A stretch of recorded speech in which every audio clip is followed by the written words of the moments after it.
ஹதீஸைத்தான் நாம் இப்போது பார்க்க போகின்றோம். இறை தூதர் நபி ஸல்லல்லாஹு அலைஹி வஸல்லம் அவர்கள் கூறினார்கள், உங்களில் ஒருவர் தொழுகைக்காக காத்திருக்கும் நேரமெல்லாம் தொழுகையிலேயே அவர் இருக்கிறார்.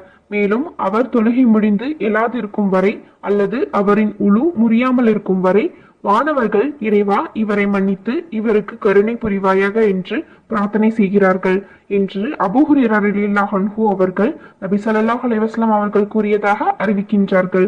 இந்த ஹதீஸ் நூல் புகாரியில் 3229வது ஹதீஸாக இடம்பெற்றுள்ளது.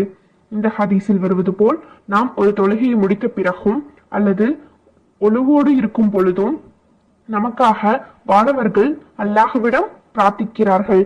இன்ஷா அல்லாஹ் இனி ஒழுவுடனும் மற்றும் அல்லாஹ்வை பிரார்த்திக்க கூடியவர்களாகவும் இருப்போமாக. அந்த நேரத்தில் நமக்காக மலக்குமார்கள் துஆ செய்வார்கள்.